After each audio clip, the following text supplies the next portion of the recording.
Hello. ഇന്നത്തെ video എന്ന് പറയുമ്പോൾ എൻ്റെ ഈ വണ്ടി സ്റ്റേജ് 1 ആണ്. അപ്പോൾ അതിനെപ്പറ്റി കുറച്ച് കാര്യങ്ങൾ പറയാൻ വേണ്ടിയിട്ടാണ് ഞാൻ ഈ വീഡിയോ ചെയ്യുന്നത്. ആദ്യം തന്നെ ഞാൻ മാറ്റിയെന്ന് വെച്ചാൽ സ്പാർക്ക് പ്ലഗ് ആദ്യം ഞാൻ വാങ്ങിച്ചിട്ടെന്ന് വെച്ചാൽ NGKയുടെ ഇറീഡിയം ആണ് വാങ്ങിച്ചിട്ടത്. LRL മോട്ടോഴ്സ് ഉണ്ടല്ലോ, LRL മോട്ടോഴ്സിൽ നിന്നാണ് വാങ്ങിച്ചത്, ഓർഡർ ചെയ്തത്. 1800 സംതിങ് എങ്ങാണ്ടായി, 1850 അത്ര രൂപ എങ്ങാണ്ടായി. പക്ഷേ അത് നമുക്ക് ലാസ്റ്റ് ചെയ്യും. പിന്നെ രണ്ടാമതെന്ന് പറയുമ്പം ഞാൻ ഇതിനു മുമ്പ് വാങ്ങിച്ചത് ഈ എൻഗേജ് എന്ന് പറയുന്നതിൻ്റെ ഒരു സ്പാർക്ക് പ്ലഗ് ആയിരുന്നു ഇതിൻ്റെ. അപ്പോൾ എനിക്ക് അതിൻ്റെ കൂടെ കിട്ടിയതാണ്. പിന്നീട് ഞാനെടുത്ത് മാറ്റിയെന്ന് വെച്ചാൽ ഇതിൻ്റെ ഹെഡർ ഇപ്പം നമ്മുടെ പണ്ടത്തെ വണ്ടിയുടെ പോലെ വളഞ്ഞ അതായത് C ഷേപ്പ് എന്നാണ് ഇതിന്, C ബെൻഡ് പൈപ്പ് എന്നാണ് പറയുന്നത്. ഇത് ഞാൻ ഓൺലൈനിൽ നിന്ന് തന്നെ ഓർഡർ ചെയ്ത് വരുത്തിയതാണ്. സാധാരണ നമുക്ക് ഈ ക്ലാസിക് മോഡൽ അല്ലെങ്കിൽ പുതിയ BS4 നമുക്ക് വരുന്നതെന്ന് വെച്ചാൽ ഇവിടെ നിന്ന് ഇങ്ങനെ 2 ബെൻഡ്, അതായത് L ഷേപ്പ് അല്ലെങ്കിൽ J ഷേപ്പ് എന്നൊക്കെ പറയും. അതിൽ ഇതിപ്പോൾ ഫ്രീ ഫ്ലോ ആണ്. അതായത് ഇതിനകത്ത് കാറ്റലിറ്റിക് കൺവേർട്ടർ അങ്ങനെ ഫിൽറ്ററോ അങ്ങനെ കാര്യങ്ങളൊന്നുമില്ല. ഫിൽറ്റർ ഇല്ലാത്തതുകൊണ്ട് തന്നെ നമുക്ക് ഇതിനകത്ത് ഈ എക്സോഷനൊക്കെ അത്യാവശ്യം നല്ല സൗണ്ടാണ്. നല്ല സൗണ്ടെന്ന് വെച്ചാൽ നല്ല സൗണ്ടാണ്. അതായത് പോലീസ് എങ്ങനെ പിടിക്കണം, നമ്മൾ ഒരു 80 dB പുറത്ത് പോകണമെങ്കിൽ തന്നെ നമ്മൾ 80 dB ആണ് മാക്സിമം ലിമിറ്റ്. ഇത് വെച്ചൊരു സുഖമായിട്ടൊരു 100-192 dB നമുക്ക് എന്ത് സൗണ്ട് കിട്ടും. പിന്നീട്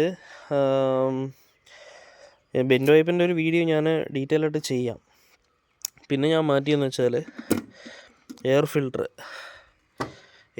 ഞാൻ വാങ്ങിച്ചു വെച്ചത് BMCയുടെ എയർ ഫിൽറ്ററാണ് വാങ്ങിച്ചു വെച്ചത്. 5000 എത്ര രൂപ എങ്ങാണ്ട് ആയി.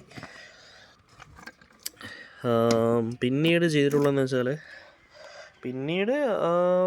എക്സോസ്റ്റ് ഇത് ശരിക്കും പറഞ്ഞാൽ റോയൽ എൻഫീൽഡ് സ്ലാഷ് കട്ട് എന്ന് പറയുന്നൊരു എക്സോസ്റ്റാണ് ശരിക്കും പറഞ്ഞാൽ. പക്ഷേ ഇത് ഈ സ്ലാഷ് കട്ട് എന്നുള്ള മോഡൽ കിട്ടാൻ നല്ല പാടാണ്. ഞാൻ തന്നെ ഒരു മാസം വെയിറ്റ് ചെയ്ത് കുറേ ഡീലർമാരെ കണ്ടിട്ടാണ് എനിക്ക് സാധനം കിട്ടിയത്. അവസാനം തൃശ്ശൂർ എവിടെയും കിട്ടാതെ ചെന്നൈയിലുള്ള എല്ലാ കടകളും അവസാനം എവിടെ ഓൺലൈൻ സ്റ്റോറൊന്നും കിട്ടാത്തതുകൊണ്ട് നമുക്ക് ഏതൊരു കടയിലും കണ്ട് പുള്ളി ഒപ്പിച്ച് തന്നെയാണ്.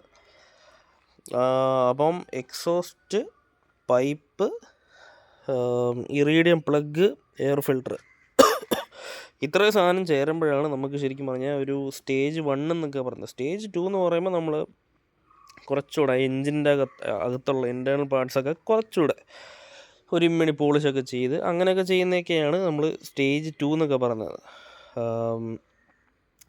അത് കുറച്ചുകൂടെ അഡ്വാൻസ്ഡ് ആയിട്ടുള്ള. പിന്നീട് ഇതിൻ്റെ ഈ ഒരു എക്സോസ്റ്റിൻ്റെ ഇതെന്ന് വെച്ചാൽ ഒന്നാമത് ഈ ഒരു C ബെൻഡ് പൈപ്പിൽ നിന്ന് ഓൾറെഡി നല്ല സൗണ്ടുണ്ട്.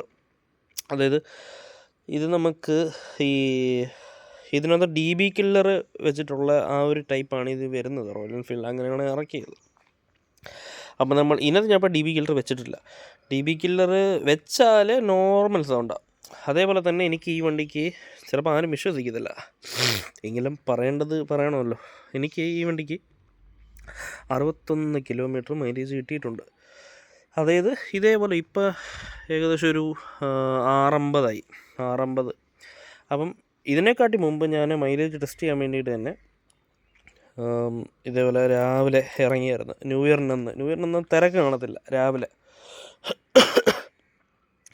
അപ്പോൾ അങ്ങനെ പോയപ്പോൾ കിട്ടിയതാണ് 61 കിലോമീറ്റർ മൈലേജ്. ഞാൻ അതിനു മുമ്പുള്ള ഫോട്ടോ എടുത്തിട്ടുണ്ടായിരുന്നു. എന്നിട്ട് മാക്സിമം എത്ര ഓടി, എന്നിട്ട് അതിനുള്ളൊരു ഫോട്ടോ കൂടെ എടുത്ത്. അപ്പം മൊത്തത്തിൽ എനിക്ക് സാധനം കാൽക്കുലേറ്ററിൽ മൈനസ് ചെയ്ത് നോക്കിയപ്പോൾ എനിക്ക് 61 കിലോമീറ്ററാണ് കിട്ടിയത്.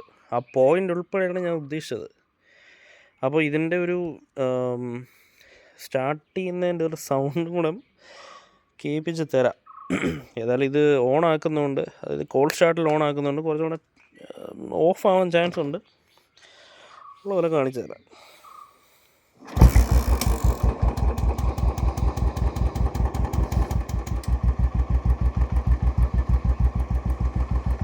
അപ്പോൾ ഇതാണ് ഇതിൻ്റെ സൗണ്ട്. നമ്മൾ സ്ലോ സ്പീഡ് കുറച്ച് വെച്ചേക്കണം, കാരണം മൈലേജിന് വേണ്ടിയിട്ട് കാർബറേറ്റർ ട്യൂൺ ചെയ്ത്, കാർബറേറ്ററാണ് അപ്പോൾ അങ്ങനെ ട്യൂൺ ചെയ്ത് അതുകൊണ്ടാണ് ഈ ഒരു സൗണ്ട് കേൾക്കുന്നത്. കുറച്ചൊന്നും റബ്ബ് ചെയ്താൽ കുഴപ്പമില്ല.